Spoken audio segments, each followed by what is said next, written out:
not a test. This is your emergency broadcast system announcing the commencement of the annual purge sanctioned by the U.S. government. Weapons of Class 4 and lower have been authorized for use during the purge. All other weapons are restricted. Government officials of ranking 10 have been granted immunity from the purge and shall not be harmed. Commencing at the siren, any and all crime, including murder, will be legal for 12 continuous hours. Police, fire, and emergency medical services will be unavailable until tomorrow morning at 7 a.m. when the purge concludes. Blessed be our new founding fathers and America, a nation reborn. May God be with you all.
Tonight's matchup is a Division II quarterfinal game featuring the Clippers from Cumberland and your Westerly Bulldogs.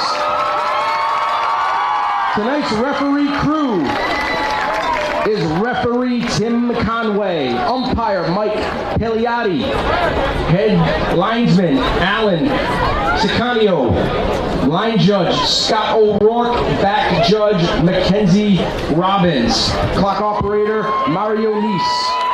Chain crew for tonight is Kyle Fasaro, Joe DeScilio, Carlos, and Jaden Rios. Captains for the Bulldogs, number 8, John Sullivan, number 51, Zach Morin, number 72, Mitchell McLeod, number 31, Jimmy Powers, number 4, Lance Williams. For Cumberland, number 84, James Titry. The head coach for Cumberland is Josh Lima, assistant Gabriel Gonzalez, William Hogan, Silas Copeland, and Bradley Smith. Assistant coaches for Westerly, Ronnie Spazzato, Coach Najee Barros, Jordan Cusero, Aaron Marone, Danny Miranda, Steve Williams, team physician Dr. Marzilli, athletic trainer Kate Noonan, cheerleading coach for tonight Brianna Didone. The head coach of Westerly is Stanley Dunbar.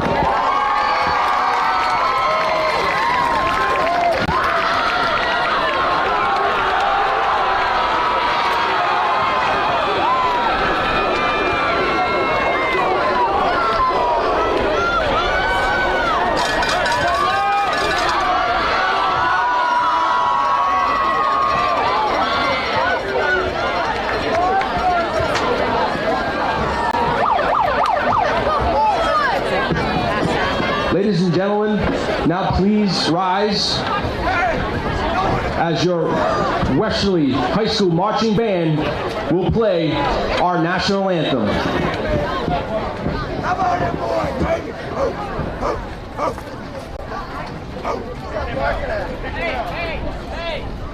Hey, you.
One hello all, and here we are, folks. If you are listening, you better be prepared. It is pandemonium on the hill here, Sal or Jerry Field.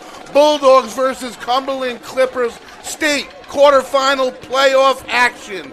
You got it coming to you live from Westerly.live. I am the voice, Greg Morano, alongside producer, owner, Shane Belanger. We have Lisa and Drew behind the lens. We are Westerly.live, Westerly.radio, and folks, on September 23rd, late that evening, we did not think we would be here tonight at a home playoff game, hosting a playoff game. That was the night we fell to 1-2 after Barrington. Well, let me tell you, folks, this has been one heck of a turnaround season for this Bulldog team. They have not only grown and gotten better, they've implemented things weekly. This is an entirely new team. They are going to receive the opening kickoff in just a few seconds. I have numbers galore, folks. These teams match up by numbers very evenly, but the big thing is points at the end of the game, and we'll get to that in a few moments. Set to kick for the Clippers, number 91, Michael Chandler. An excellent punter. I saw him pregame. This is a very private team. And that one's going to bounce up and get into the end zone. Fortunately for the Bulldogs, that'll be a touchback to start things off for Westerly. So, as I was saying, across the board, these teams match up very well as far as passing yards, rushing yards, total yards, and I'll get into all of those numbers. And I would say, honestly, across the board, just by a slight bit, the Clippers have the edge. Unfortunately, as far as points scored per game, it's 26.9 for the Bulldogs, 26.6 for the Bulldogs, and 14.0 for the Clippers. Clippers have faced a lot of adversity this season, and they are sure going to put it to the test here tonight. Home game, playoffs, atmosphere, unbelievable football weather, early November, nowhere better, anywhere to be than here tonight. Lance Williams, first snap of the day. He's going to give it to Tuck, and he is wrapped up, and there's a flag down on the side. He's wrapped up for a loss of one. There was a flag down pretty quick on that one. Let's see what the call is. And this Clipper team, as I was saying, they're a private team. I didn't see many plays out of them at all. I tried to watch them from the fence down below the stand. I watched them from up here. They did not want to show very much whatsoever. They got privacy tents on their sidelines, so bottom line is they don't want to be seen prior to the game, and there's going to be a penalty on the Clippers. So that's going to make up for a blown-up play to start the game for the Bulldogs. You know Tuck's going to be keyed on. There's no question about that. Rushing yards, these teams, you're going to hear me say the name Andrew Ray for the Clippers, a great deal. He's a junior. He's their running back. He averages right on the button 100.0 yards a game. We have Zach Tuck, of course, one of the best running backs in the state. He's averaging 108.5, very close. Out of the gun, two wide receivers near side. First down and about 7 to go.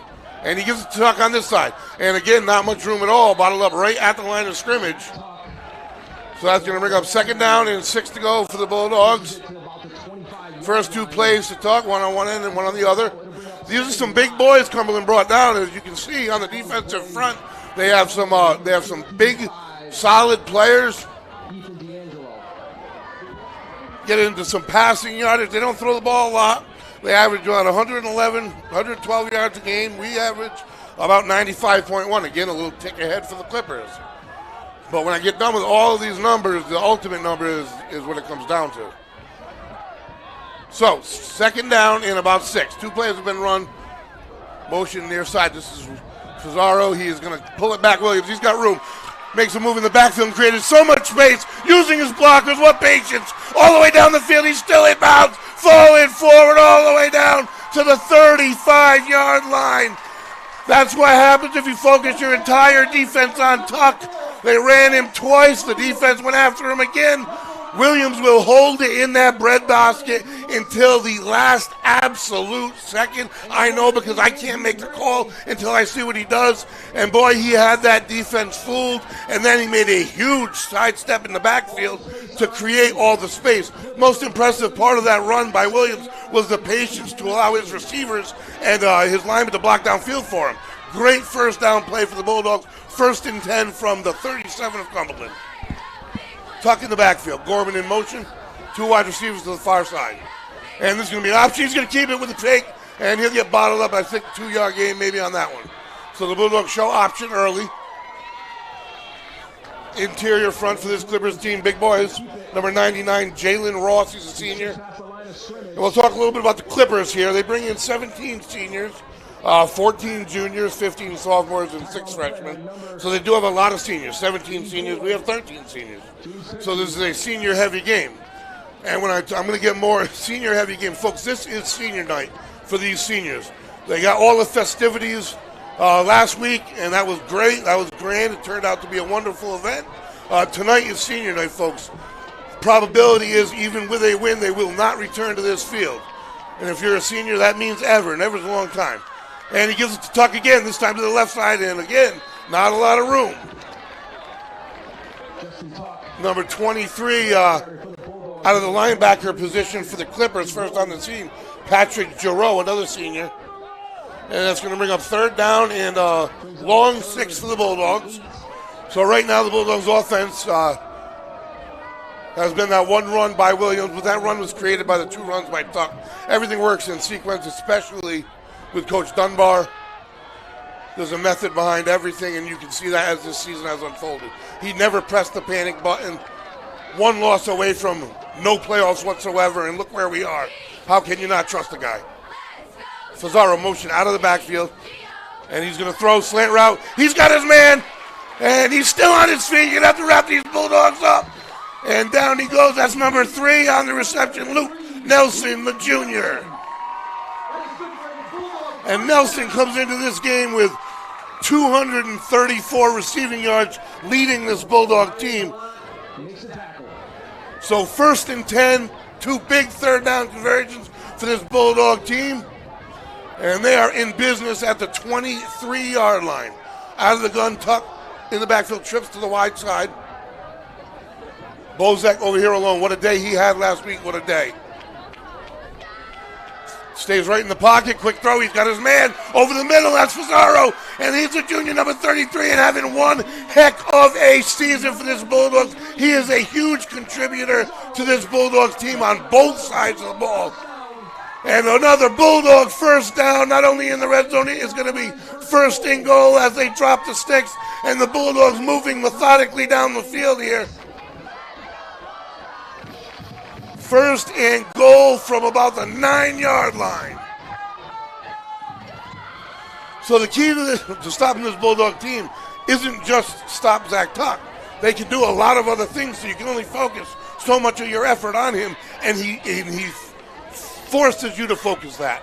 And he's going to come our way with it near sideline, and he's going to lower his head, and I do believe he went out of bounds just shy, and he did. He's going to be inside the 1. He stepped out a little further out, maybe the 2-yard line. So it'll be 2nd and goal from just outside the 2, I believe. You got marked down, maybe around the 3-yard line. Some big bodies, like I said, in the middle for the Clippers.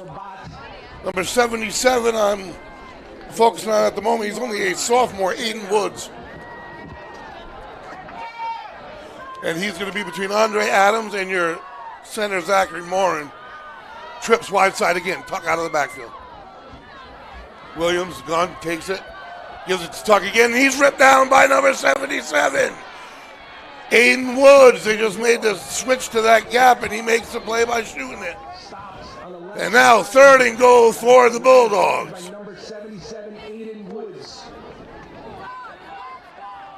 What does Coach Dunbar cook up here? So as I was saying, stats-wise, rushing yards per game, 213. This Cumberland team averages, the Bulldogs average about 179. Passing yards a game, 123 to 95. Cumberland with the edge. Overall yards a game, 336 to 273. Cumberland, the overall edge.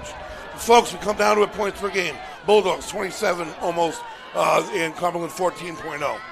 So that's what I keep looking back to. And this 3rd down play is going to give it to Tuck. One move and one man is not going to stop him. He gets in standing up on 3rd down. Touchdown, Westerly. And you can't start off this quarterfinal playoff matchup any better than this Bulldog team just did. They drive the length of the field, 80 yards, 3 huge 3rd down conversions. They run, they throw, and they are up 6 points to none, pending the extra point by Petrashka. So fireworks early in this playoff game, and it looks like this Bulldog snowball just keeps on rolling and getting bigger. And extra point is up. It is good, and the score, 7-0. Halfway through the first quarter, the Bulldogs receive the opening kick, and their first drive legitimately cuts off exactly half of the first quarter, and they cap it with a touchdown. How do you do any better than that? You don't.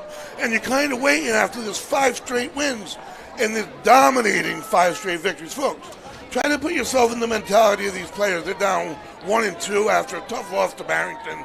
And now, the next 5 games, folks, win 47-7.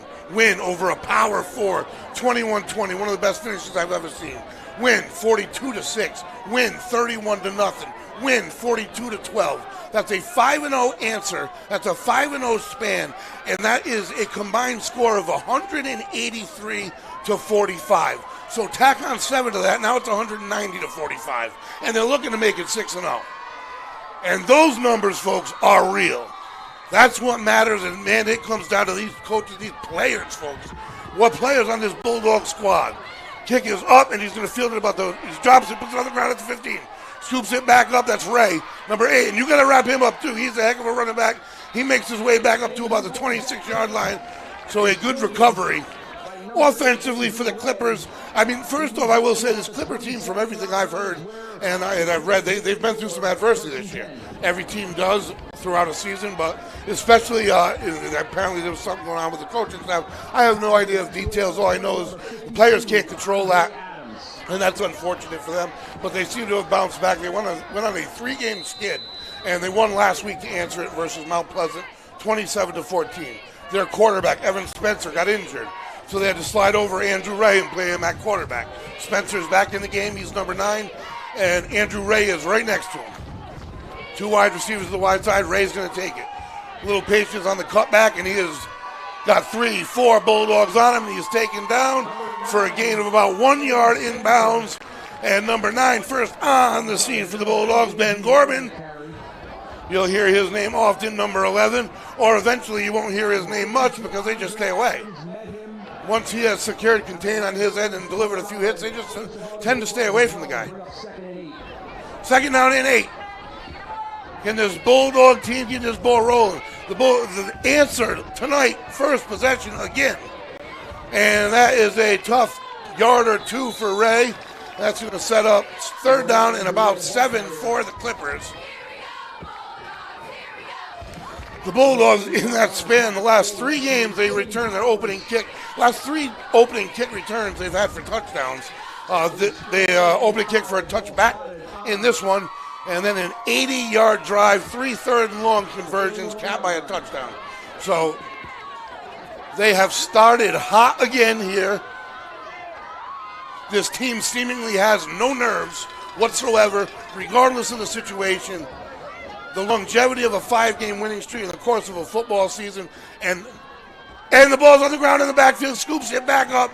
Fortunately for the Clippers and Ray, they didn't give it away to the Bulldogs there. The ball bounced right back up to him, but unfortunately for the Clippers, this is going to force a 4th down punting situation. Bulldogs defense holds, and they are going to get the ball back.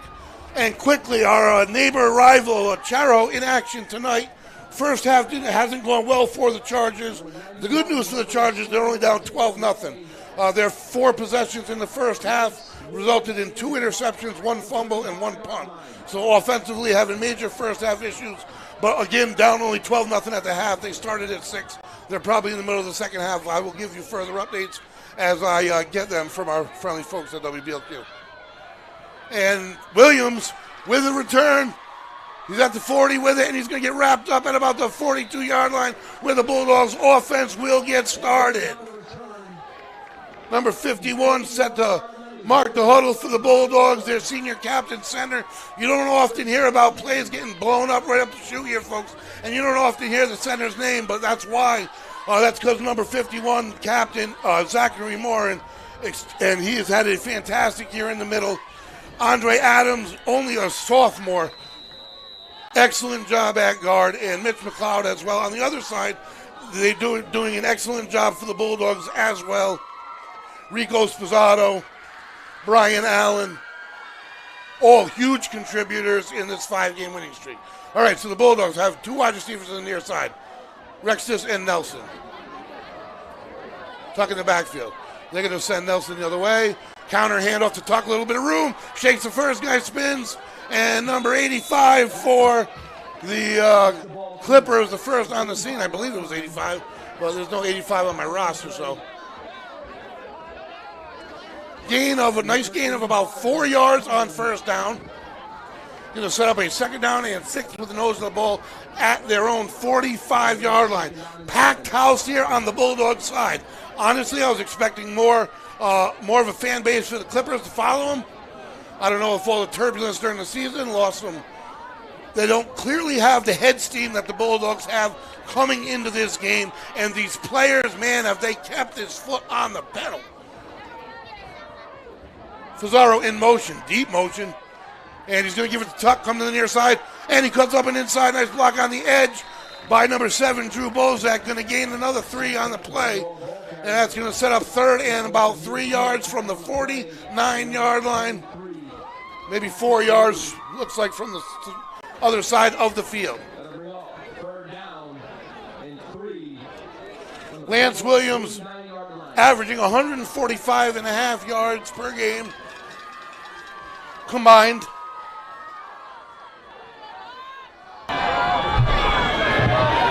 Again, Tuck in the backfield. Bozak near side, shoots to the line.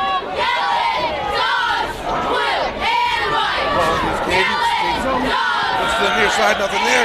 He's going to have to get away from him, and he does somehow. Runs into his own lineman, though, and there's a penalty coming from behind. That's going to be a hold on the Bulldogs. That just didn't go well at all for the Bulldogs. And what do you do if you're the Clippers? That's kind of where he went down. That's assuming the penalty's on the Bulldogs. Number 55. Apologize, I don't have names on either of those numbers. Personal foul, face mask on the Clippers. Face mask. Never mind, it was in the area I thought of a hold or a block in the back. And that did work out for the Bulldogs because they blown up play. And I'll tell you what, if Lance Williams wasn't able to elude the sack for so long on that play, then that face mask would have never happened. Turns out to be a personal foul and another 3rd down conversion for the Bulldogs. That's 4 third down conversions out of 4 opportunities. 1st and 10 from the 45. Same formation. Bozak alone on the near side, trips far side. Tuck out of the backfield. 1st and 10, Bulldogs. Again, looking to the near side. And he's going to go up the near side.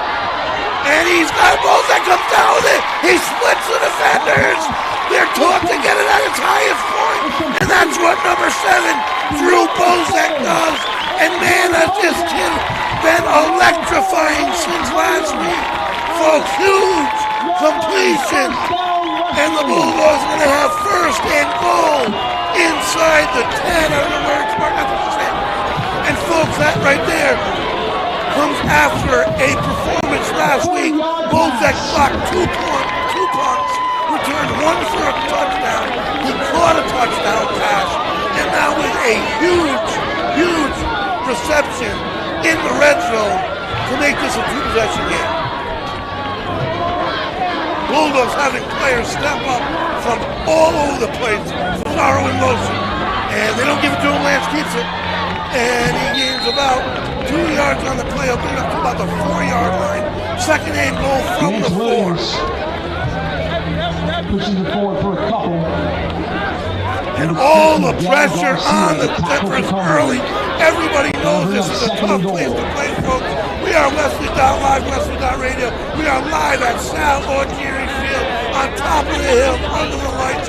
Friday night, state quarterfinal playoff action. And we're here because this Bulldog squad earned it. The tenacity, the resilience, the coaching, all of it came together. 5 must-wins to get here. And they have not taken it for granted, not for 1 step out of the eye. Quick pitch to Tuck, he's got room, and he is going to make his way in. Touchdown, Westerly! Off the far side, Mitch McLeod seals the edge for Tuck, the All-State tackle for the Bulldogs, and it is now 13-0. 2 possessions for the Bulldogs result in 14 points. And that one comes off the heels of what turns into a huge penalty by the Clippers. How about that personal foul on face mask now? And how about that ability by your quarterback, that athlete, to evade the sack? It was the second guy that came in that caused the face mask. If he went down, that kick might have hairy on him again. So that extra point doesn't go, and the score will be 13-0 Westerly after two possessions. Quarter number one in the books. They score to finish. 1 quarter to the books. Westerly Bulldogs 13. Cumberland Clippers 0. Clippers set to receive. We're going to take a quick break and we'll be right back.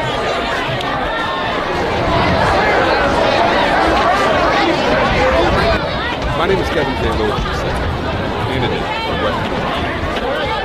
But I was also an Army engineer officer for 13 years. And I solved problems in some of the most difficult places in the world, including the border with North Korea, Iraq, Afghanistan, and Egypt. I want to take that experience that I had working with governments all around the world and bring it back here to Westerly. I've had a lifetime of service, but I want to continue that service here in this town.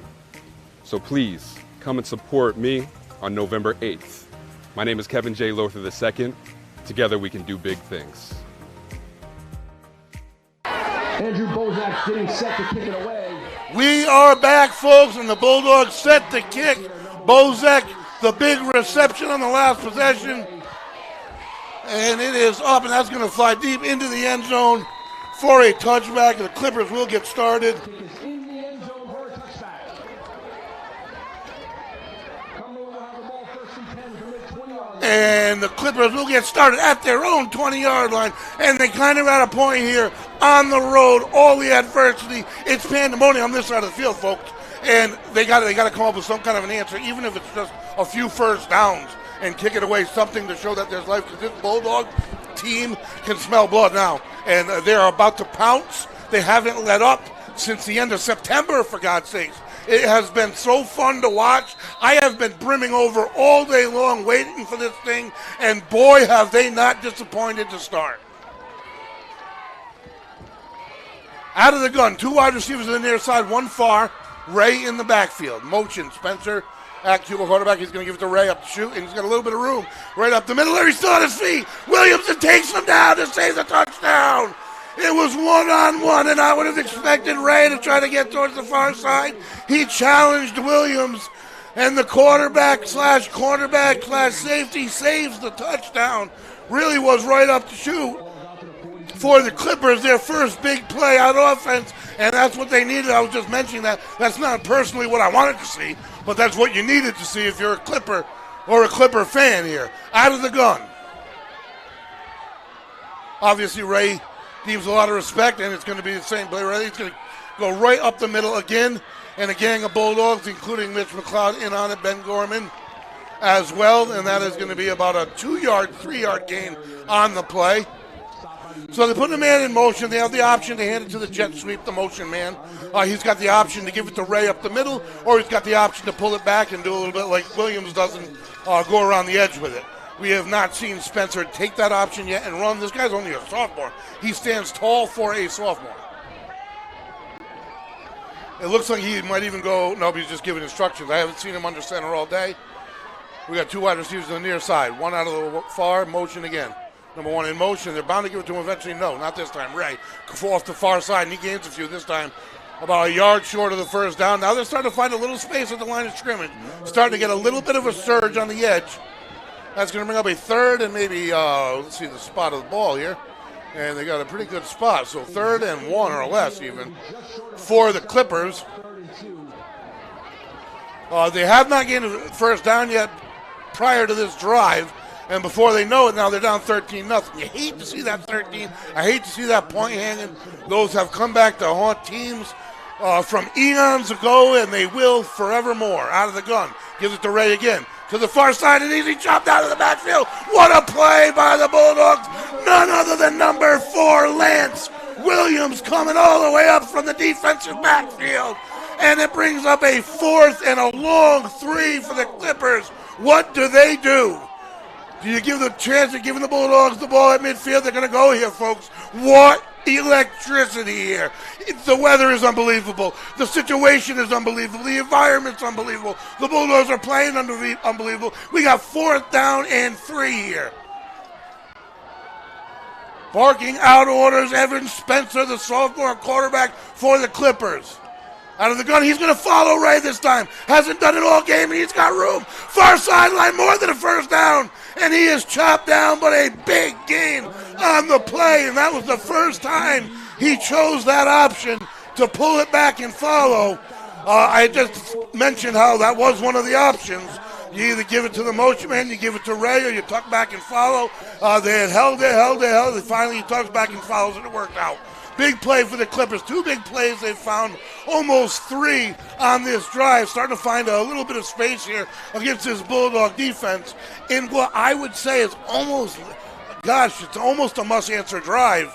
It's kind of too early, I guess, to say that, but the Clippers playing that way. It gives it to Ray off the right side, and he is still on his feet, and he has got more than a first down, knocked out of bounds. Gain of about 15 off the edge. Gorman knocks him out at the 15-yard line. They're going to go no huddle. They like what they're seeing, the Clippers, and they're going to keep things moving here. Let's see if this Bulldog defense can make an adjustment. And they give again to Ray. He's got a move in the backfield, but bottled up at the original line of scrimmage. Maybe giving him about 2 on it. And he is getting the workload for this Clipper team, the Bulldogs will take a timeout and regroup on defense, see if they can give their guys a little bit of water here, because a lot of these guys folks play both sides of the field. So they've been on the field just 3 possessions, now 4 here, and they've got their backs in their own red zone. But this playoff matchup on the Hill couldn't have started any better for this Bulldog team, folks. Westerly.live, Westerly.radio, bringing it to you. This production brought to you in part by Wireless Zone, your Verizon authorized retailer located in Dunn's Corners next to Duncan. Cell phone sales, service, and repair. Get an iPhone 14 as low as $3 per month with trade-in and service plan. Tim Killam for Westerly School Committee. Lori Wycall for Westerly School Committee. Kevin J. Lothar II for Westerly Town Council, and Caswell Cook for Rhode Island State Senate District 38. Vote yes on 4 this Tuesday for the renovation of Westerly Elementary Schools, folks. And the Bulldogs are going to take the field again here, defensively, back to their own end zone.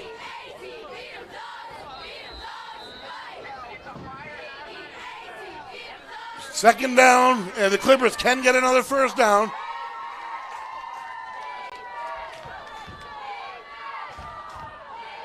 Defensive chance. He's going to keep it. Spencer, and not a lot of room. He showed early, but gets a decent surge and fall forward for a yard or 2. He showed that tuck a little bit early, pulled back, and it was pretty obvious that Ray wasn't going to be carrying, but he hits that hole he has in Ray pretty hard, and Spencer running to the sidelines with his helmet off, so Ray is going to, one would think, maybe take the helm this play. While Spencer was injured earlier in the year, Andrew Ray slid over to quarterback, and they also have the ability to run a little bit of Wildcat, this Clipper team, and that's what you're going to see here, I do believe, as number 8, Andrew Ray is going to come in with the play. And this is another nuance that we have not seen out of this Clipper team. Well, this is only their second drive, so they have a lot to show. Number 6 is going to be in the backfield with him, Miguel Garcia, a senior. 2 wide receivers, far side, 1 near. Takes a snap. He's going to keep it. He follows Garcia right up the chute, and he bulldozes his way all the way up inside the 5. That's going to be good for a first down. You kind of would have figured he was going to tuck and run. I would have figured. He's gotten the major workload all game long, and then you line him up right behind the center. So this is going to be first and goal from the 2 for the Clippers, who currently trail 13-0. And want to make this a ball game, folks. That first quarter disappeared. Absolutely disappeared. I looked up. Bulldogs' first drive took exactly half of it off the clock. And then a quick stop and answer. So that first quarter done in the books. Now the second quarter has gone the other way. Cumberland put together a nice time-consuming drive here with some chunk plays offensively. Under center, quarterback sneak. And he slides his way underneath for the score. So the Cumberland Clippers have arrived. The fans are on their feet on the other side of the field. And we got a football game to play, folks. 2.5 quarters to go. 6:45 to go in the second quarter. And the Cumberland Clippers are on the board. 13-6 the score. Making every extra point now all the more important here. Let's see if the Bulldogs can come in and do something real special here to hold on to a 7-point lead. Number 91, the kicker, Michael Chandler, he's a junior for the Clippers, and he can really punt the ball. I was able to watch their punter in pregame. They did show that to us. And the snap is good, the hold. The kick's up, and it looks good from here. It is good. So the lead cut down to 6, and the Bulldogs will get set to receive from left to right, folks. This is Rhode Island Division II state quarterfinal playoff action. The winner will face the winner of St. Ray's, folks, St. Raphael Academy versus Shea, which started at 6 p.m. And, folks, St. Ray's is the number 1 seed, and they are favored for the victory. Favored in that game. You know you got to play the game, of course. But if the Bulldogs were able to win this one and St. Ray's goes on and wins that one, that would mean the Bulldogs head again to Max Reed Fields for the 3rd year in a row. Yeah, you're hearing me correct. It could be any school in Rhode Island, any school in the division. 3 years in a row to have your season culminate at Max Reed Field. And that's a possibility this year, folks. Boy, would that be an exciting one. I can't wait for that one. But I got to, again, bring it back to the moment right here and now. And the Clippers kicking to the Bulldogs. And it's going to be Hill with it on the far side. And he's got speed. He's got room up to shoot. And a nice return for the Bulldogs. And that's, number 43 for the Bulldogs. Christian DeJour, the junior, who, when he got his first action for the Bulldogs, he had to wait before he became eligible. And I remember it was versus Cranston East up in Cranston. First time he touched the ball for the Bulldogs was an opening kick, and he took it up the left hash for a touchdown. And the Bulldogs went on to return the opening kickoff in the next 2 games for touchdowns for 3 in a row. Nice return there for DeJour, and the Bulldogs start off at the 43-yard line. 2 wide receivers to the near side, tucked deep in the backfield. Williams out of the gun. Motion coming to the near side. And they give it to Fazaro this time. And he is wrapped up from behind. Eventually, you knew they were going to have to give it to him. That's a pretty big loss on the play, about 5. A little frustration on the Bulldogs early on. And boy, has this team shown talk about resilience. I don't worry about that whatsoever in this team. And on the first drive of the game, the Bulldogs really displayed, Lance Williams and his receivers and offensive line, offense as a whole, the ability to throw the ball pretty well. Some timing routes, some spot routes that they connected on very well down the field. Of course, Bozek also having a big reception in this one. So it'll be interesting the balance they play on the ground or in the air. Bulldogs' first 2 drives resulted in points. Clippers answered with 7. We have a 6-point ball game. Trips far side. It's going to go to Tuck, and there's nowhere to go. He stays on his feet, but there's 3 Clippers there, and he was almost ripped down for a loss of a couple. And that is going to be a tough running, but it's going to be 3rd and about 15, 3rd and about 14, 15 for this Bulldog offense. And you got your captain, Mitch McLeod, talking to Coach Dunbar as well as Williams. We are just over halfway through the second quarter, folks. Sal Orgiri Field quarterfinal action. 13-7 Bulldogs lead. Bulldogs 3rd and long. 2 men in the backfield. It's going to be number 33 Ferraro along with Tuck.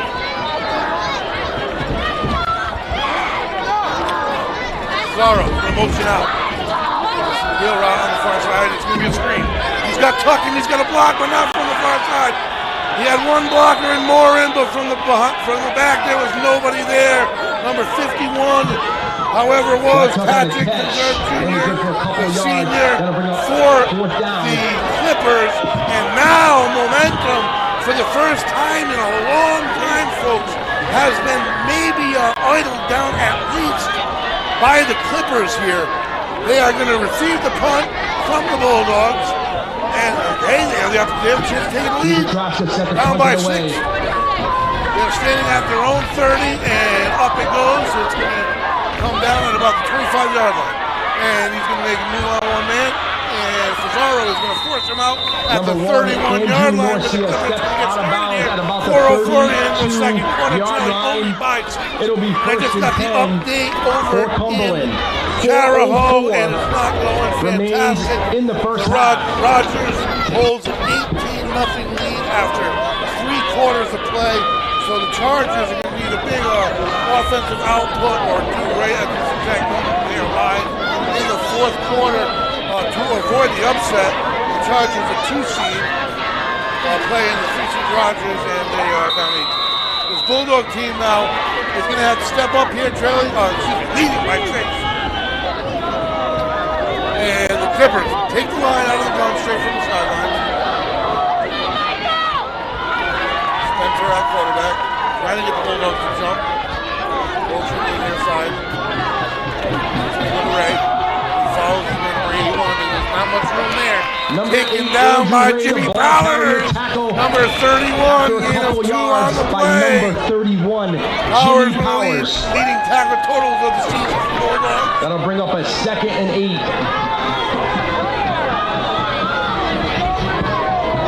One of the 13 seniors and co-captains, Jimmy Powers, and back to the line, the Clippers. And they got a pretty good fight on that one. They got a solid 3-yard line. And he tried to pass, throws deep up the far sideline. It's one-on-one, beautiful coverage, he dropped it in. Was he inbounds? And yes, he was. Great coverage, it looked like from here. What a throw! And this is an exciting Cumberland team. He sure did drop it in. Check the replay on this one. Put it in a tight spot only his man can get. And they're going to have it at the 34, first down. They're going no huddle. Crowd's not silent over here yet, folks, but they've quieted down substantially.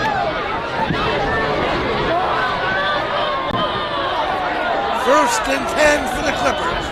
Out of the gun. And they give it to Ray again, and he's not going to get much this time. We have a flag coming in late. And that could be anything. That could be anywhere from hold to face mask. So we'll see. Andrew Ray, I'm not going to guess. The Bulldogs are going to need a break here. You definitely don't need to be giving the Clippers any yards at the moment. Momentum is definitely firmly on their side at the moment. Momentum a fickle little friend, though. It can flip-flop easily. And it is that face mask variety versus the Bulldogs. It benefited them before. It's only going to be the 5-yard, not the personal foul, but either way, it turns a 1-yard gain into a 5-yard gain. That'll be a 5-yard penalty. So it'll be first and 9. It will remain first down. Looks like that's right to the mark, so that's where we're going. It'll be first and 9. Breaking the huddle here, folks. Folks, I feel the nerves. They must feel them. And they hand off again to Ray every play almost. Well, again, he surges forward for a nice 4-yard gain. But again, you can't. It's easy for me to say, oh, every play they're just giving it to them. No, they're not. And the minute you blast everybody in, crash your 2 ends, throw your 2 linebackers at them, that's when Spencer pulls it back. And then there's nothing to stop him. So it's a fine line. You got to play defensively.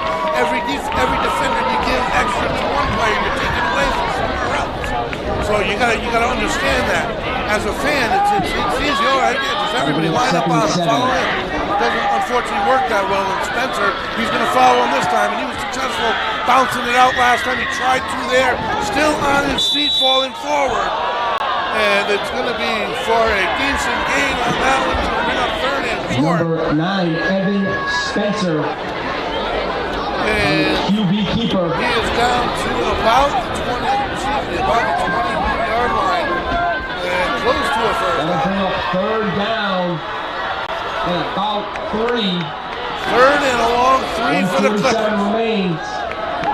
Trailing 13-7. On the move. Trying to get the jump, don't get it. Look to the sideline. Get an actual call in here. Shred the Bulldogs defense now. As have the coaches. That's what adjustments the Clippers need.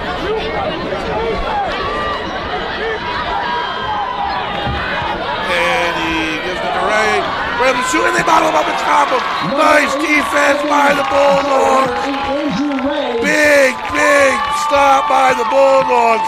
Number 14, Griffin Aldridge, one of the first on the scene. And that's going to bring up fourth and a long three. And that's going to force a Cumberland timeout. And that's going to force the biggest play of the night so far when we return from this timeout. We're going to take a quick break. We will be right back.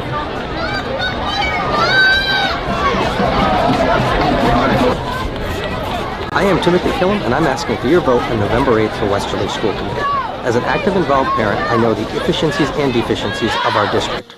I want to grow the arts, CTE, and pathway programs to focus on student retention as well as increased student enrollment. As a former school committee member, I understand the complexity of our school budget and the need to focus on lowering per-pupil costs to bring our district closer to the state average level. I also believe in being accessible, transparent, and collaborative with all constituents of Westerly so that we can grow the district for all future Bulldogs. I am Timothy Killam, and I'm asking for your vote on November 8th. And we are back in. Here we go. Straight to the line they go. 4th and 3. What a play. 13-7 to score. Bulldogs lead by 6. Spencer gets it. Runs back to pass. Quick throw. And he's got his man.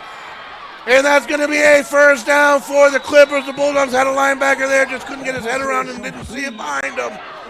Risky play, good call by the Clippers, and that's going to move the chains. First down, and the Clippers on the move here, looking to, who knows, possibly take the lead on the Bulldogs. It's been a long time. It's been all the way since the 7th when Central was here that they've been losing here. And a bad snap scooped up by Spencer, and he's going to get taken down for a loss of about the yard, and that's a big break for the Bulldogs. They need something like that, and now they need to make a big play themselves. They'll take that one, though. 2nd down and a long 10, and there's some problems here on the field. An animated coach. Andrew Ray was the ball carrier there. He loses a yard.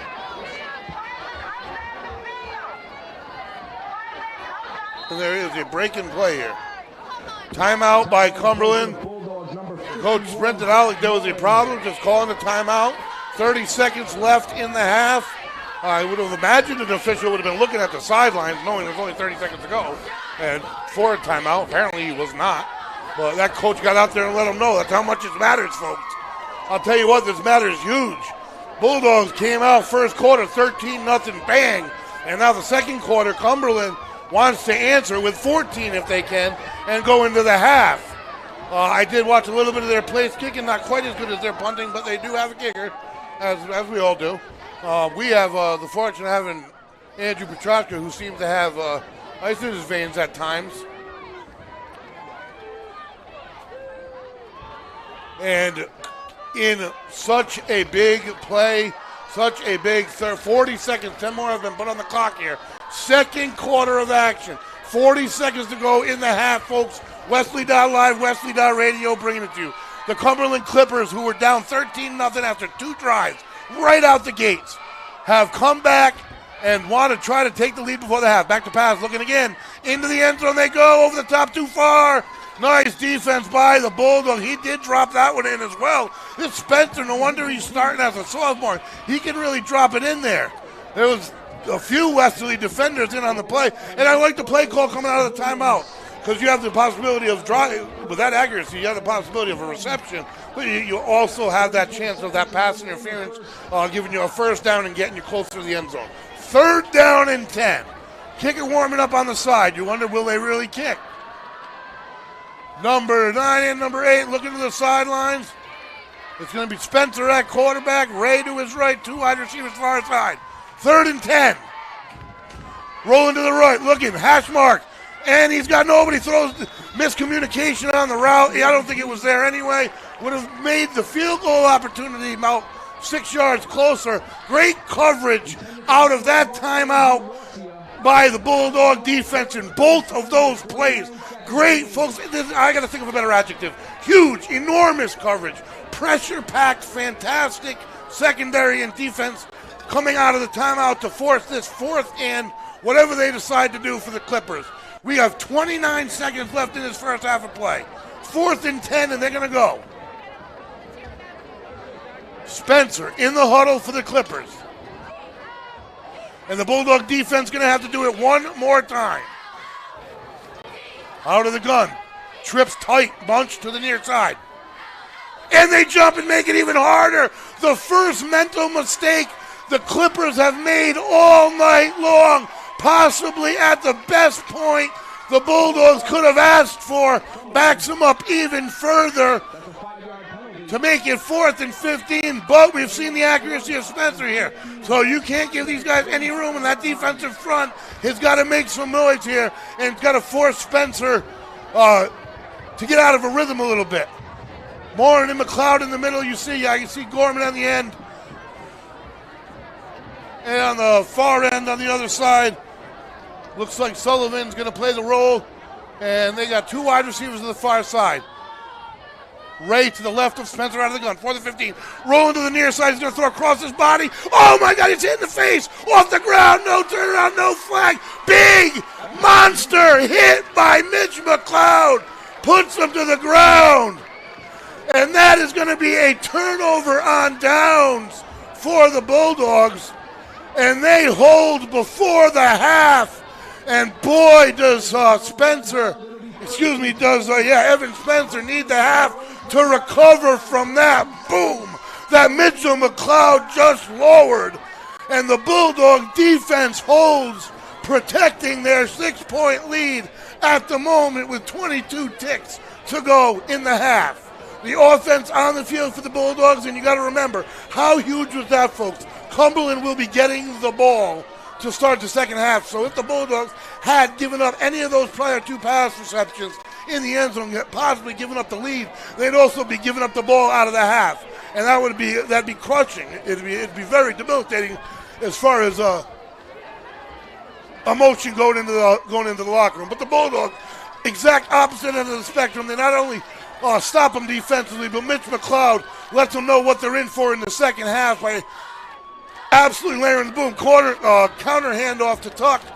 And he's going to fight forward for about 3. I think the Bulldogs are going to be happy with a 13-7 halftime lead as the seconds tick away, and they're not going to stop it. So we have 2 quarters of action in the books, folks. This is the Rhode Island State Division II quarterfinals, top of the hill, Sal O'Geary Field. It doesn't get bigger than this. Folks, I said it earlier on September 23rd, this Bulldog team was 1-2. Today, they stand at a 5-game winning streak going into the halftime of the quarterfinals here at home. The score, Bulldogs 13, Clippers 7. We got one heck of a halftime show for you, so stay tuned and I'll be back.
am Lori Wycall, and I'm running for Westerly School Committee. Our education needs to get back to basics. Students should be focusing on reading, writing, arithmetic, and science during the school day. We need safe and secure buildings, which means a student resource officer in every school, and disciplinary policies that hold students accountable. For years, I've been that parent, asking questions, looking for answers, and voicing my opinion. I'm still that parent, and I'll be there for you, open, empathetic, and communicative. On November 8th, vote Lori Wycall for Westerly School Committee.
Hey everyone, my name is Caswell Cook and I'm running for State Senate here in Westerly and also parts of Charlestown and South Kingstown.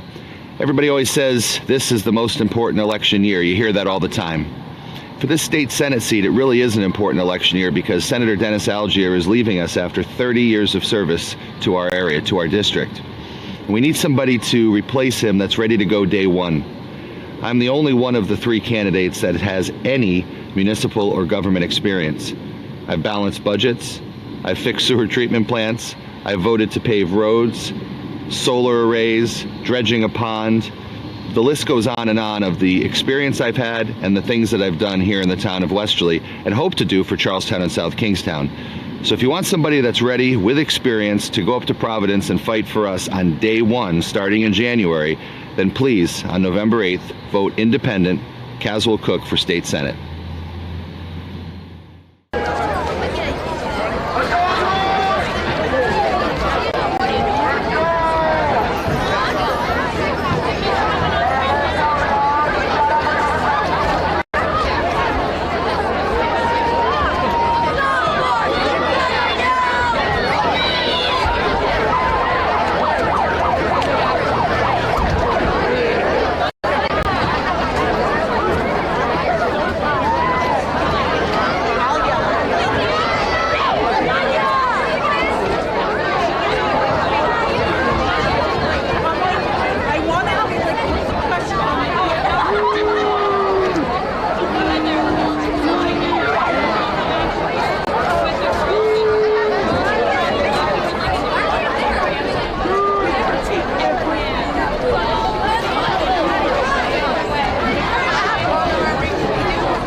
Welcome back, everybody. I am the voice, Greg Morano, alongside producer, owner, Shane Belanger. We have Lisa Ann True behind the lens.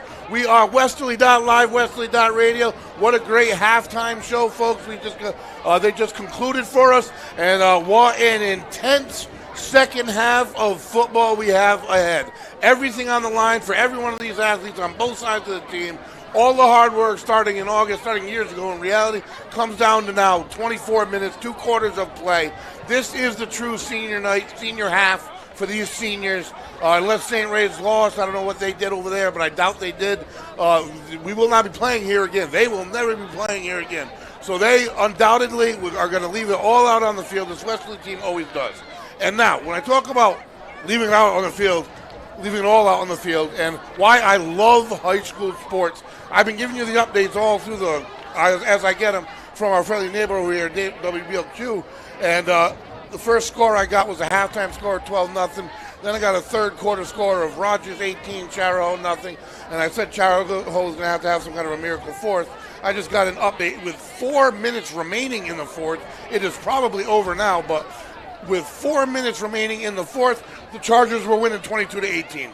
So from the time the fourth quarter began to 4 minutes left, they Oh, the first 3 quarters got a race from Charles, took the lead. Seems to be this no-quit wonder team at the moment. They've won on the last play a couple times this year. They secured and earned hard work and talent, earned the 2nd seed. And if they held on, I hope they did. They're our friendly Rhode Island rival. I really do. And hopefully they held on to that comeback and move on to next week. In front of us, here we are, folks. Well, numbers don't lie. They say that in sports. This half, you're going to throw them all out the window. But if you look at the scoreboard, Bulldogs 13, they average 26 a game on the board on the year, and the Clippers 7, they average 14 on the per game on the year. So playing according to the numbers. With your season hanging and only a half a game left, throw it all out there. Throw it all away, because this is all emotion. This is what it comes down to right now. This Bulldog team, the coaching adjustments at the half. The Clippers are going to start with the ball. Obviously, they want to take the lead. They want to take emotion away from this packed side of the field. And it's been pretty quiet on the other side.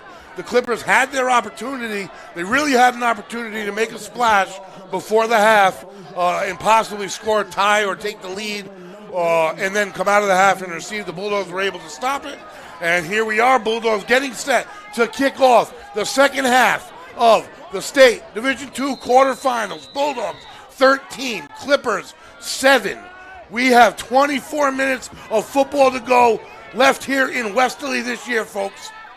And here it goes, off of Bozek's foot. And that is going to be caught at about the 13. On the move, number 4 for the Clippers, and he is still on his feet. Going to the far side, wrapped around, and brought down finally at the 37-yard line. Nice return by the Clippers. Number 4, Ryan Gallant, a senior. So let's see what adjustments were made, it's always exciting to see the chess match at halftime, what the coaches implement, what they didn't. What we didn't see a lot of in the first half was Lance Williams pulling back the ball and taking it himself. And when he did, he had that defense fooled. I have a feeling we might see a little bit more of Lance Williams carrying the ball. But again, I'm not the coach. I don't second guess anything they've done. They are working off 5 wins in a row, including in the middle, tucked in, one versus a Power 4 team. Again, forget about it all. Here we go, folks. Second half has started, and it's going to start with Ray. And he is on the move. And it's a big gain on first down for 11. Off the left side of the offense, the right side of a Bulldog defense. And the Clippers on the move, 1st and 10 at the 49-yard line, and they're going to go no huddle. Getting the play in. It's kind of like slow huddle, really, is what I would call it. Linemen get right back to the line, but they take the time getting the play call in. And now he's going to give it to the line. And the reality, the difference in time is not so much. Out of the gun. 2 near side. And to Ray again. And he's got room again. He's going to plunge forward. The spot's going to be after a 5 or 6 yard gain. So they surge forward, and the Clippers are on the move. Second down and about 4 to go. On the Bulldog side of the field. Playoff action, anything possible, folks. You're hearing that over there on Switch Road. The Chargers down 18 going into the 4th. Had at least made their way all the way back to up 22-18. Bulldogs lead by 6. Coach Dunbar on the field, speaking to his players, and we have the players on the knee. We have an injury on the field, and he's going to make his way off on his own, I do believe. That's going to be number 1 for the Bulldogs. Peter Rexness, a senior, so hopefully he's okay and can get back out there. I think he should be, by the looks of things. Round of applause anyway. And the Clippers are going to utilize it to speak with their sidelines as long as possible. You do what you got to do here, and the refs will move things along.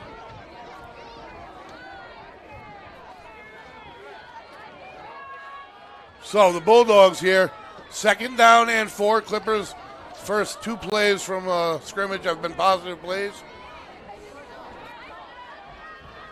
And they had to go back a couple times to get this play called, and I'm interested in what the call may be.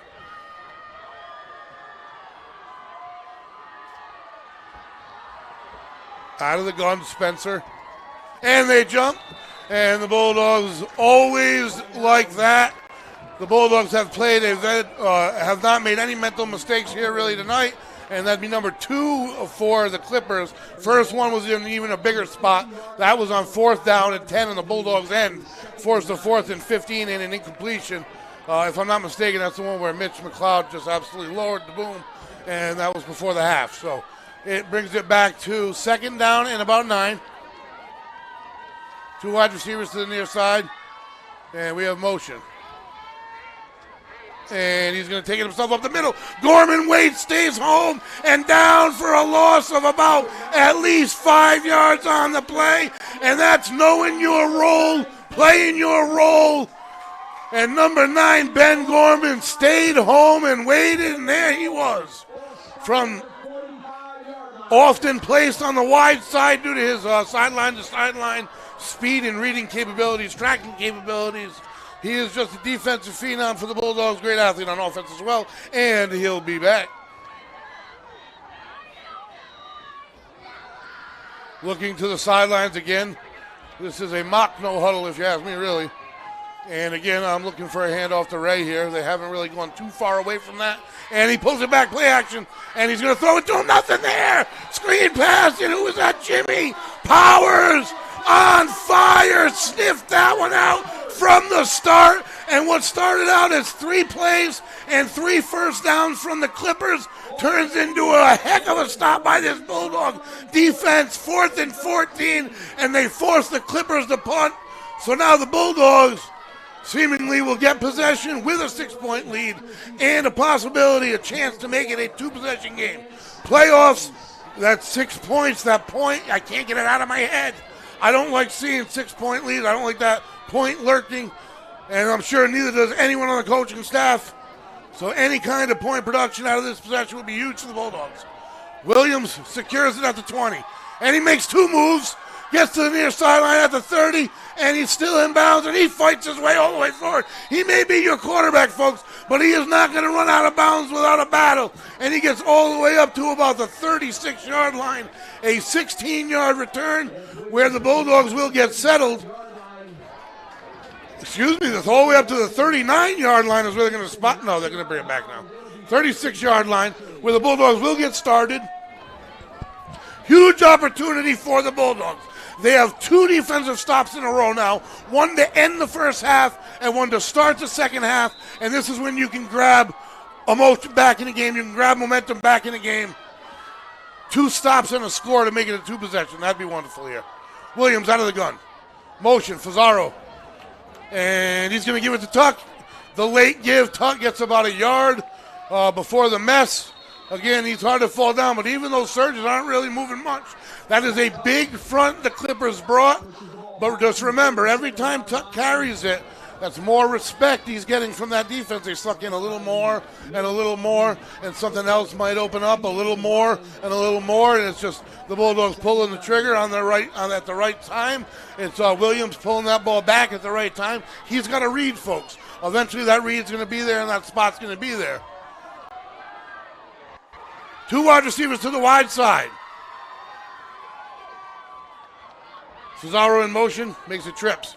And it's a wheel route to Fazzaro. Low throw, nice throw on the spin. Gets it, and they're going to gain about 6 on the play. Well constructed route, nice throw and catch. Williams to Fazzaro. Fazzaro, the junior, having one heck of a season, number 33, both offensively and defensively for the Bulldogs, playing both sides of the ball as a junior. And that is going to bring up 3rd down and about 4 yards to go for the Bulldogs. It's time these big dogs up front right here just make a little bit of space to give the Bulldogs a fresh set of downs. 2 backs in the backfield. Motion out again is Fazzaro. And they're going to come this way, same play, and he's got the reception for the first down. First down yardage, number 33. Coach Dunbar saw it go the far way. He liked the look. Came back this way with it, 1st and 10, and the Bulldogs will move the chains. And talk about the chess match. The dance moves on. This production, folks, is brought to you in part by Wireless Zone, your Verizon authorized retailer located in Dunn's Corners next to Duncan. Cell phone sales, service, and repair. Get an iPhone 14 as low as $3 per month with trade-in and service plan. 1st and 10, fresh set of downs, 47-yard line. Bulldogs on the move here. Their first possession of the second half, holding a narrow 6-point lead, 13-7.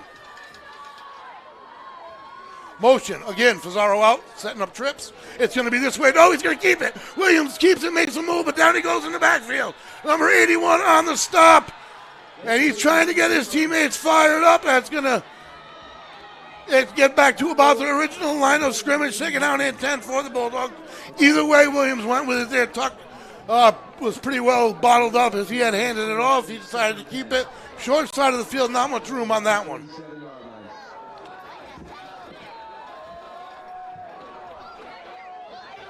Back to the huddle. Bulldogs regroup here. Got to have communication.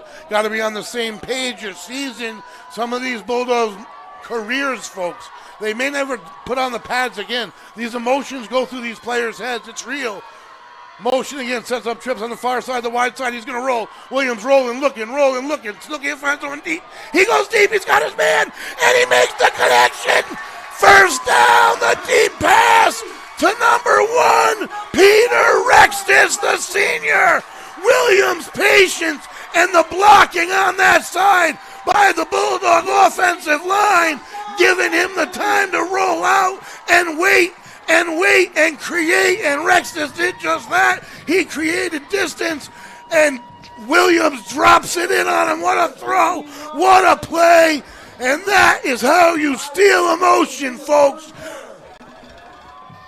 It is pandemonium on the hill. Williams runs in the play. They can still get another first down. They are in the red zone. 1st and 10.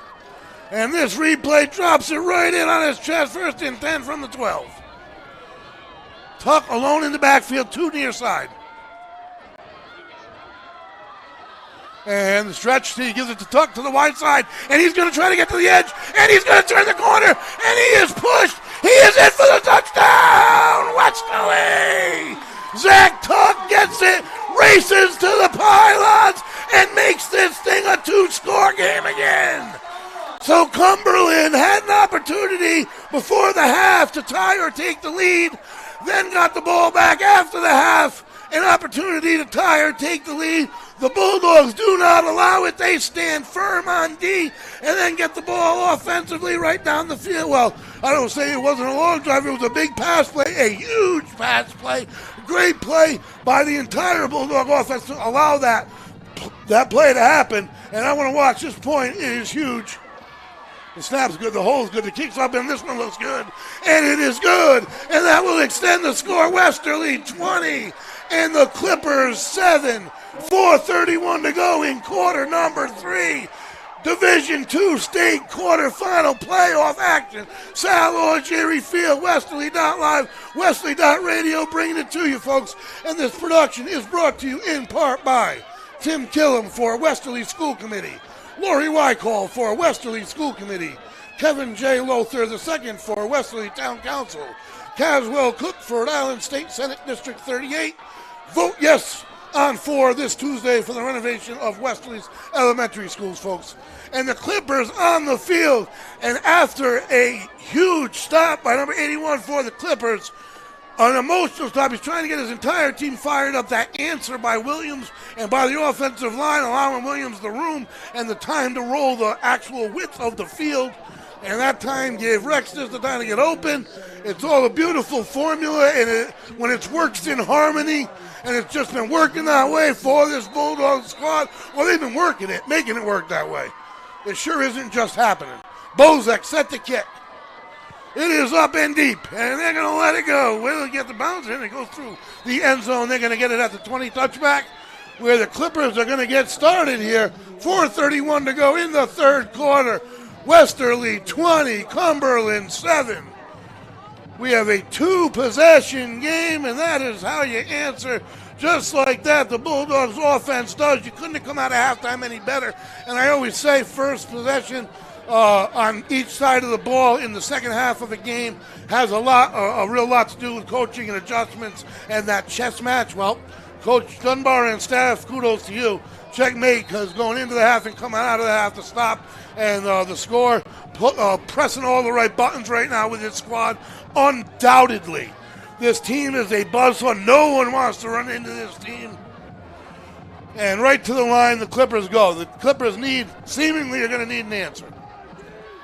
Maybe not yet, but soon enough. The minutes are ticking on a season. Back to pass, and they're going to go for it quick down the deep sideline. And you don't want to challenge Williams. That was almost offensive interference. Great defense by number 4, Lance Williams, and he is fired up. And what kind of night is this kid having, folks? He is just the ultimate athlete, playing quarterback, having a fantastic day. He's a fantastic corner, and he's made plays out of the safety position. Having a night, this senior. Co-captain for the Bulldogs. Him and Tuck run the ship out of the backfield, folks. And then they're the 6 captains on this squad really brought this team together as a family, as a unit, to where they're at today. 2nd down and 10. A little twist on the near side. Hands up. McLeod forces him, flushes him out to the far side. He's going to tuck, and he's going to get about 4 yards on the play. That was a nice job by Mitch McLeod on the near side. Pressure, and then got his hands up, forced him to reverse his field. Not a bad job by Spencer of making something out of nothing. 3rd down and a long 4 to go for the Clippers, who are at the line already. 3rd and 4, and he is. They're communicating with the sidelines here. Ray in the backfield with Spencer. The junior-sophomore tandem. They'll both return this year. Back to pass. Quick throw. And he's got his man spin to the outside, but he's wrapped up. And it's a nice first down pass, complete for about 15 for the Clippers. So they will move the chains, and they're going to get up to about the 40. And any success that I see that they've had passing and practicing passing prior to the game is those type of routes.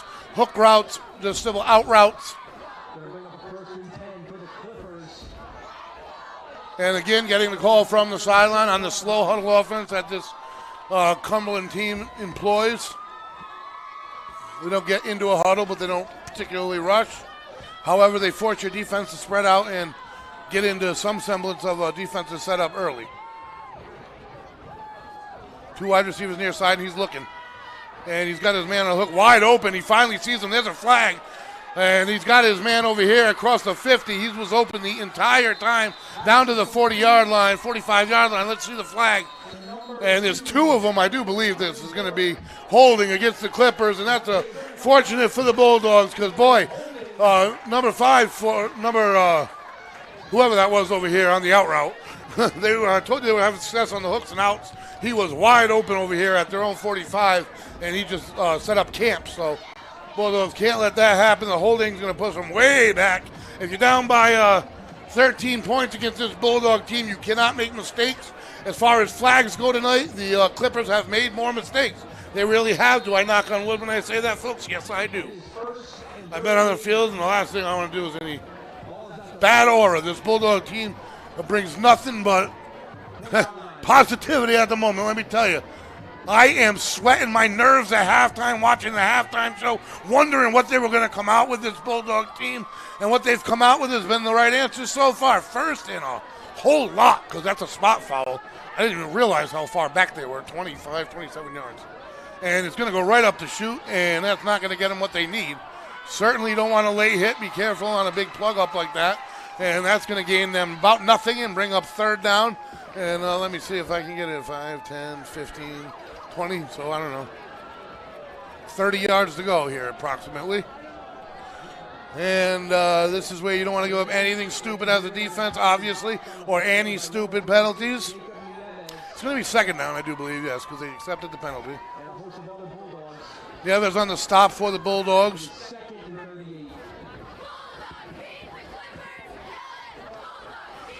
Again, working slowly. No semblance of a rush here as the clock ticks. A minute 40 left to go in the 3rd quarter. Nearing the final quarter of play. Rolling this way, he slides to the ground and falls. And I don't know if Gorman got any of them, but he got enough by rushing them. And the quarterback goes down and makes it 4th and a miracle. So they're going to, 3rd, I'm wrong, correction. 3rd and a miracle. So this is where, as an offense, what they're going to do is they're going to throw it deep somewhere, and they're going to hope for a flag or a miracle. Is essentially what you do as an offense here. Why not do that and hope for that flag or hope for that miracle. And against the Bulldogs, if you're in the secondary, you just got to play smart. It is 3rd and long, really long. Ball is marked in at the 14-yard line. They need to get to the 49, so 34 would be the math. 3rd and 34. Back to pass, 3 steps. And he is flushed in. He tucks, he's going to have to go, but he avoids one man down. Taken down on the near sideline by Terrell Hill, number 5, the corner for the Bulldogs. And that is certainly going to force a punt. And unless the Bulldogs fall victim to a fake, which here in this scenario, I don't know. I don't want to tell you how you got to play it because this coaching staff knows how to play it. They press all the right buttons. But you got, in my estimation, you play a safe return. You don't want to give up any kind of possibility of a fake. They have fallen victim to that earlier on in the year. But since then, that was a long time ago. And their special teams all around have played A-plus football for the entirety of this 5-game winning streak. 3 quarters in the books. Check that one off for the Bulldogs. A 7-0 third quarter. We head into the 4th here, folks. Sal Algieri Field, Westerly 20, Cumberland 7, and the Bulldogs all set to receive the punt. Westerly.live, Westerly.radio, Rhode Island Division II, quarterfinal action on the hill. Sal Algieri Field, folks, we got one more quarter of action to go. It is electric here. This Bulldog team on this 5-game winning streak, this being game number 6, has started out on fire. They haven't given their fans an opportunity to come down from this cloud that they've put us on. And when I say the sky's the limit, this team's just super exciting, but they got 12 more minutes of football. It's only a 13-point difference. And I'll tell you, Bulldogs are getting the ball, but if we look right next door at our neighbors, I don't know what the final is over there yet, but they made up an 18-point difference in the 4th. So throw the points away. 4th quarter, season on the line. Westerly.live, Westerly.radio, bringing it to you. Williams having a day all around, back to receive the punt. And they tighten up in what appears to be a protection. Movement, and he takes it. They're going to get it off. And I don't see flags anywhere, and it's not going to go all that far. It does take a Cumberland bounce, but the Bulldogs have no problem with that. It settles down at the 40, where the Bulldogs will get this 4th quarter started. 1st and 10 from their own 40. Can they make it a 3-possession game? Can they do it? And start tapping that nail in. Williams got the play, heads to the huddle. This Bulldog team seemingly, as far as being in shape, they seem to get stronger as these games go on. They sure as heck don't tire or don't show it on the field. Out of the half, the Bulldogs made the right moves, shut down the Clippers for the 3rd quarter, and tacked on 7 for their own. Here we go in the 4th. Pitch to the near side, and he's going to throw it. And he's got Fazaro just through his hands. He had to cut back. It was a little short, a little trickery to start the half. Best thing about that play is nothing bad happened.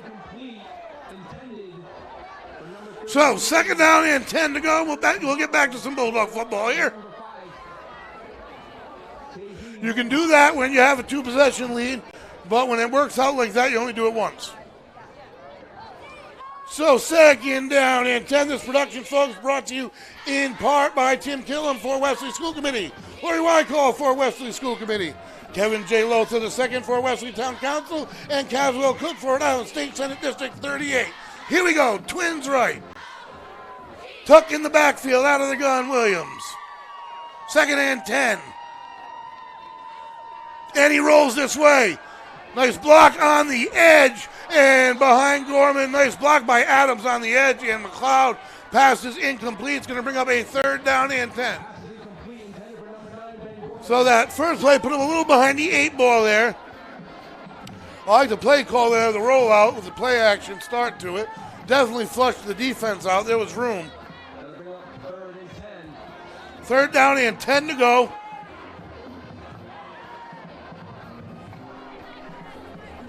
What a night at Sal Algieri Field. The tension before the game was palpable. It really was. No matter what kind of win streak you're on, no matter what's going on, when you know that it could be your last game of the year, when it's playoffs, when it's do or die, there's nerves. There were nerves in the stands. I had nerves. These players took the field like they never stopped playing from the last one.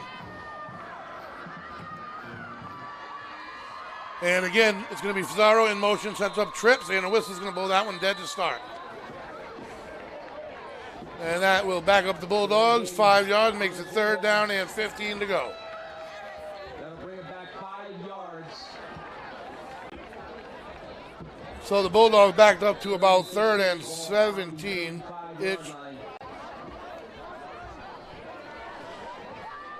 No time really being run off the clock either here, as the Bulldogs started this fourth quarter with possession and only 24 seconds because of the 2 incompletions.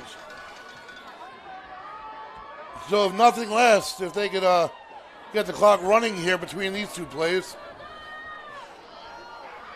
Trips to the wide side, and he's going to roll here. Throws. He's got Fazaro. He's at the 40 with it. He's going to wisely stay in bounds.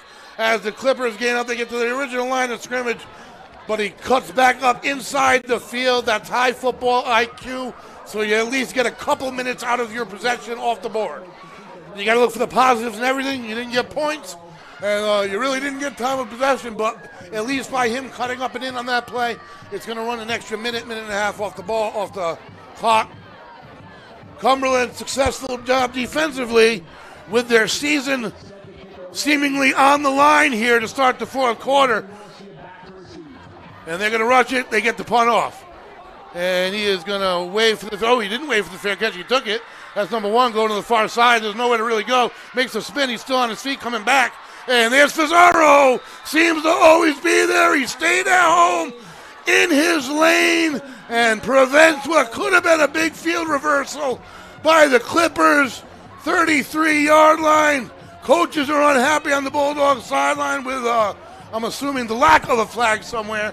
But anyway, the Clippers are going to start off at the 33-yard line. 10:43 to go in one of these team seasons, folks. What started August 1st, what started last year, all comes to an end today. Some of these players will never put these pads on again. It's a big deal. It's an emotional sport. And there's some whistles here.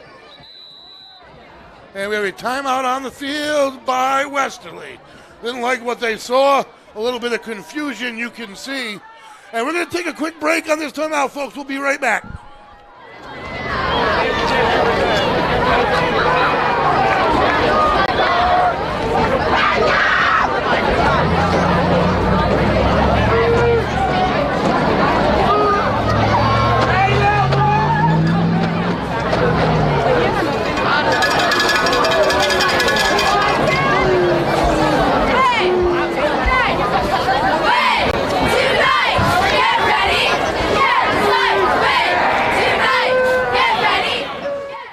Welcome back, folks. Here we go. 10:43 left in this emotional roller coaster of a night.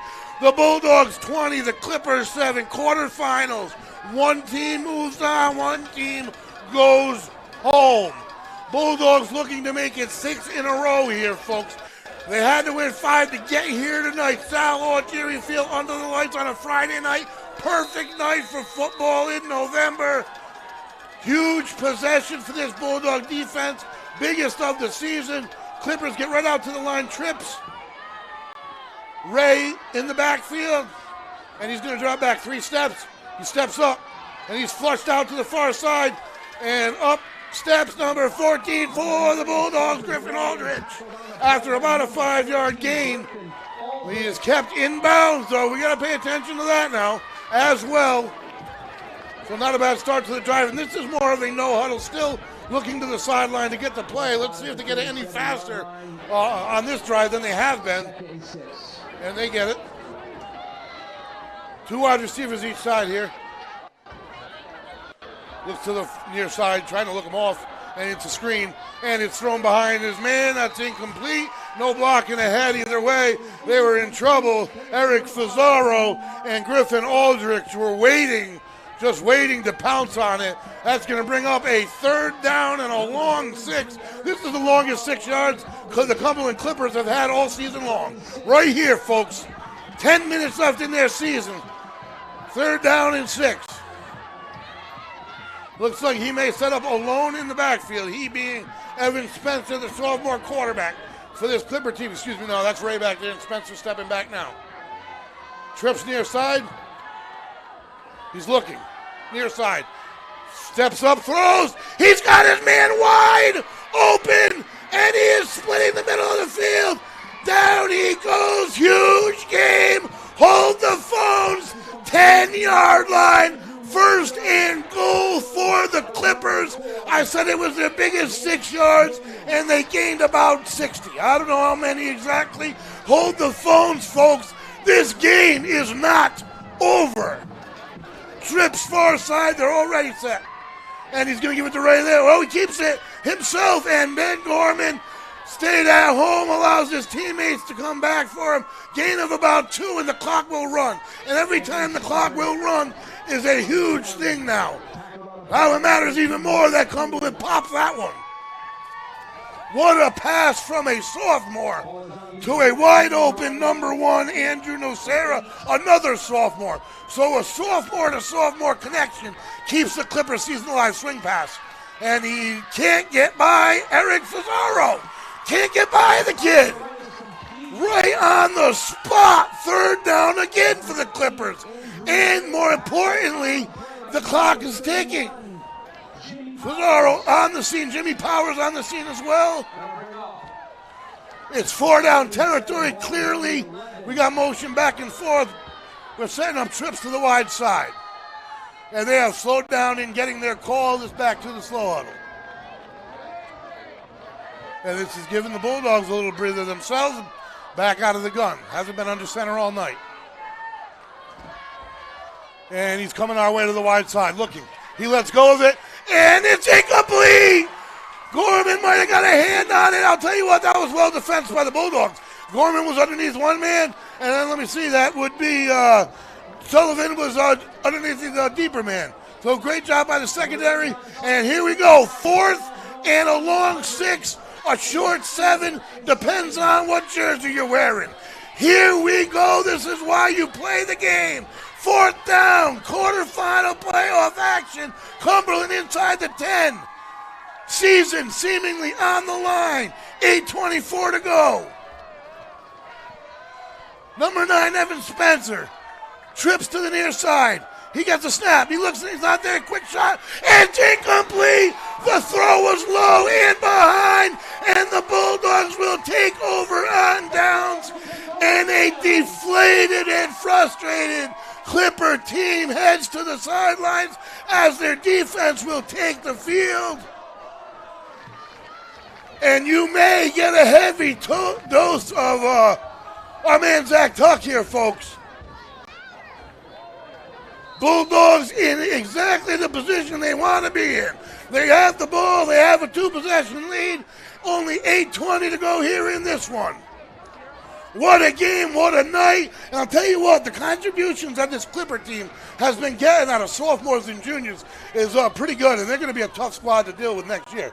I know they got 17 seniors on board, but they're returning 35 players. So, and there he is, the man.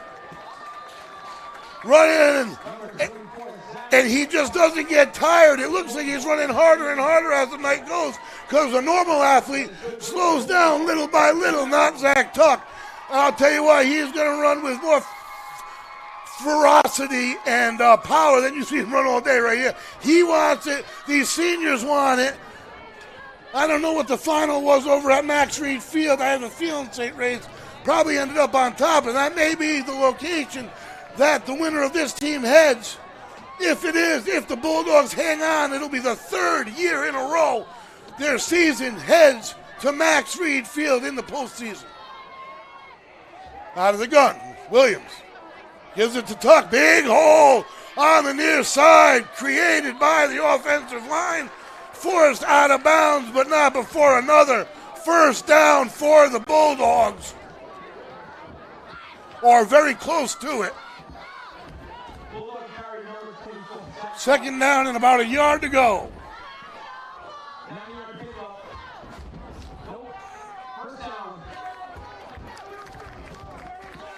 And the stands are ignited, folks.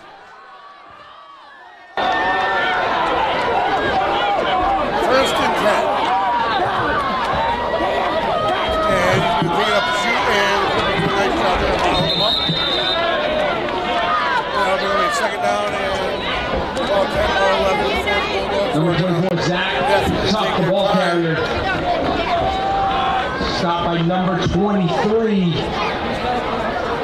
Patrick Giroux. In a tough game, without a doubt, for both of these teams. The Bulldog team jumped out to a 13-0 lead, and they had to play right through the entirety of that first half. That last possession of the first half was such a big stop by that defense, that Bulldog defense. And the stop coming out of the half, those were so many big possessions that put together this 13-point lead. It's a tough stretch off tackle on the near side, and he's got room, and he's going to blow in the boom at the 50.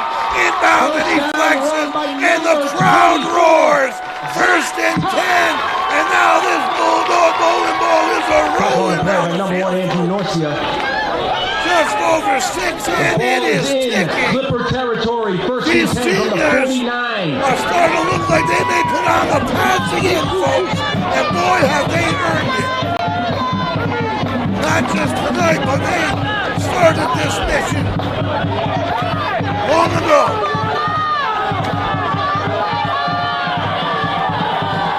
The band is playing. The cheerleaders cheering. The crowd is standing. Williams has it. What a day he's had to tuck. And what a move at the line of scrimmage. There's a flag down as Tuck is evading defenders. There's going to be a blind block on the play. That one's going to come back. Again by number 24, Zach Tuck. Huge hold as this offensive line has taken control here. And a demoralized Cumberland team. I was talking about it before the game, folks. Looking at the matchup of points and yardage. And I'm looking at it. Spencer's got 111.8. Williams at 95. Ray's at 100. Tuck's at 108. 187 to 145. Per play, 11.37 on our side. The Clippers, the numbers per play, we're all up there. Just their inability to get in zone, really, of demolition all season long. They average 14 points per game. First and 15. And they got 7 in the first half. Bulldog 47. To get to that 14-point mark tonight. Here we go. First and 15 as the fourth quarter clock winds down, and there's little the visiting Cumberland Clippers can do. Tuck has it and makes that move in, and he will be taken down after only about a 1-yard gain. Secures the ball. And precious moments tick away prior to a celebration that is surely to ensue here at Salvo Jerry Field that we here at Westerly.live, Westerly.radio love bringing to you. I am the voice, Greg Moreno, alongside producer, owner Shane Belanger. We have Lisa and Tree behind the lamp. We are Westerly.live, Westerly.radio, and we are having fun. We are about to start partying here, folks, thanks to these Bulldogs on the field. And while I have a moment, the girls soccer team, folks, we brought them to you live the other day. They won in their quarterfinal action by a score of 7-0. Samantha Sacco, 4 first-half goals. They're on their way to the semifinals on Monday night in Johnston. Tuck has it. So girls soccer, semifinals Monday night in Johnston. The Bulldog ball carrier. Bulldog football, semifinals. Into Clipper territory. We'll see. It's going to bring up Either the 11th or the 12th. I don't know who won between St. Ray's and Shea. Number 71. If it was Shea, folks, if they put the upset, it's right back here. We come right back here. So there is that exotic equation upset pending that the Bulldogs could come back. The main factor tonight, the main focus is win and then deal with what you got to do. And they have done just that. They have done enough to secure one more game. Play action. Rolling to the far side. And he is going to cut up the middle, and he is taken down at about midfield. The original line of scrimmage. Lost everybody out on the play. And that is going to bring up a fourth down, and there's a whistle. I do believe Cumberland may have called timeout. And they did. So Cumberland calls a timeout. They need to cook up something to get themselves 13 points in 3 minutes and 18 seconds. I find it highly unlikely, but crazier things have been done before. That's why I love this sport as much as I do. I love it at the high school level. And boy, man, this Bulldog team just continues to grow as a family, as a unit, and as a force. I'll say one thing that really stood out to me tonight is the discipline of this Bulldog team. Not a lot of flags. You just came off of a holding, a couple of them, but as far as offside penalties, and there were no interference penalties, no personal fouls. So they played a pretty clean game. Other rooms for improvement, ask the coaching staff. I'm sure they'll tell you. They're going to find them, and they're going to look to be better next week versus whoever it may be, one step closer to that elusive state championship.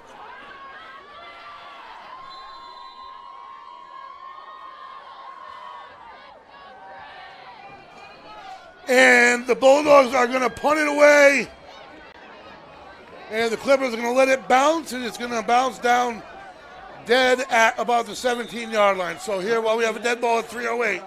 All right, unfortunately, folks, we do have a final over in Charahoe, and Rogers scored a touchdown with a minute left, and even worse news for Charahoe. I hate to put this out there, but no report on the injury, but their star running back Price was injured.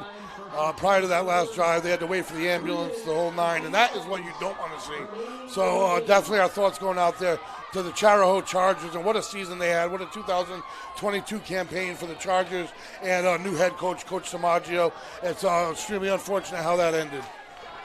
All right, that being said, we're going to get right back here at South Jerry Field, folks, where the Bulldogs are looking to secure a party environment in 3 minutes and 8 seconds. The Clippers out of the gun, trips wide side. Got to go down deep and do it quick. Flushed up and out. No room, no time to talk. And he is being pursued from everywhere. And a big hit. Bounces back. He's got no helmet. The play is blown dead. And the helmet popped his hit off. Big hit. And that's some toughness out of number 9. Spencer, the quarterback. And let me see on this replay. Boom! In comes number 14, Griffin Aldrich. Leads the team in tackles. 2nd down and 9. This Bulldog team has done just that. Lowered the boom on its opponents, and this is going to be the 6th in a row.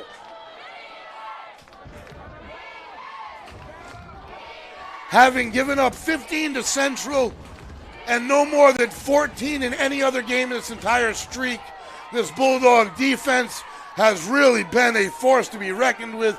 I mean, it all started off. They're giving up 7, 6, 0, 12, 7 here tonight. Man, it's tough to not be successful when you got a defense on the field doing that. And they have all the key elements, folks. The sky is the limit. I am just beyond excited because I have more football that we get to bring to you here at Westerly.live, Westerly.radio. Where are we bringing it to you? I have no idea, but we're bringing it. Far side, he's going to go deep down the far sidelines, and he does seemingly have a little space, but at this point in the game, as a defense, you're going to give them space to be over the top. And that's good D for the Bulldogs, and they are only a couple plays away from a kneel down or two, and this one is going to go in the books, and I can start packing up the paperwork, folks, because this Bulldog team looks like it's moving along. The cheerleaders are up. The stands are up. It is hard to believe where this team has come since September 23rd. A lonely night here at this very field. To the excitement surrounding this team and the state championship possibilities that lay in front of them as they grow and get better and more confident every week. They got to put it all together next week. And the Clippers are going to move the chains here. A minute and a half to go here in this one, folks. The Bulldogs are going to move on. And nowhere to throw. And he finds somebody. No, he doesn't. Throws behind his receiver. Plenty of DBs back there for the Bulldogs. Second down and 10, about 15 to go before this place erupts. What a fun night rocking on the hill here under the lights on a Friday night. Fantastic weather, football in Westerly on Friday. There is no better place in the state to be. And these Bulldogs had to bear down and work hard to earn this game here tonight, and boy, did they make every minute of it worth it. Rolling to the far side, Fed just overthrows his man. That's incomplete. That's going to bring up 30 and 10. 1:08 to go here in the fourth. So in other playoff action tonight, we have actually no updates. Cranston West met Woonsocket at 7. They kicked off Portsmouth East Providence. They kicked off at 7 o'clock as well. As that's on the other half. Winner of those two contests will play each other. And then onward to Cranston Stadium for a select pair of teams. Bulldogs, one more notch on the belt. One step closer to this ultimate goal. And off the edge, Gorman forces him to the outside, and from behind, the Bulldogs take him down inbounds. It's going to be fourth and about 15. And the clock is running. Will they call a timeout? And they do. Cumberland will call a timeout with 52 seconds left. And this Bulldog team, folks, is going to move on. This crowd is ecstatic. Oh, my God, the environment here at Sal Jerry Field in November. November football, November playoff football. It is rocking here under the lights. This production's been brought to you in part by the Wireless Zone, folks, your Verizon authorized retailer located in Duns Corners next to Duncan. Cell phone sales, service, and repair. Get an iPhone 14 as low as $3 a month with trade-in and service plan. Wireless Zone. Make sure you vote yes on 4 this Tuesday for the renovation of Westerly Elementary Schools, folks. And the Clippers are going to take the field. A nice effort they put forth. But unfortunately for them, to take this Bulldog team down, to stop this ball from rolling, you got to bring it all, and you got to bring it for 48 minutes. Trips to the near side. 52 ticks to go, fourth down. And McLeod forces him out. He tucks to go from behind. He is brought down. Turnover on downs, number 2 for the Bulldog, Michael Poole, the sophomore. And that is going to make this a couple kneel downs away from a final, folks. This Bulldog team has put together 6 in a row, and they are headed to the semifinals versus either St. Ray's or Shea in what would have been a enormous and unlikely upset by Shea, but they happen. They happen in sports. They happen in football all the time. So we'll see what the final is. If St. Ray's did do their job and beat Shea, this is going to be the 3rd year in a row, folks, that the Bulldogs have had to pack up and head to Max Reed Field and face St. Ray's in the playoffs to move on. Winner heads to a state championship possibility. The Bulldogs in. Oh, that fun, that fantastic victory formation down to one knee goes Lance Williams. What a game this kid has had tonight, from the quarterback position to the cornerback position to the safety position to the punt return position. They have had contributions from all around, and that is going to do it as the coach nods against his crowd on their feet, and Sal Jerry Field is a ruckus right now. It's pandemonium. cheering for their Bulldogs as they make it 6 in a row. They haven't lost since way back September 23rd. Feels like a lifetime ago. We are Westerly.live, Westerly.radio, folks. The Bulldogs finished 20, the Clippers 7, and this Bulldog team. Next Friday night, Max Reed Field again. St. Ray's the opponent. The official verdict is in. 3 years in a row, folks. It doesn't get better than that. Talk about the rivalry and a seat at the table, an opportunity to play for a state championship next Friday night. We're going to be bringing it to you live, folks. Westerly.live, Westerly.radio. Signing off till next Friday.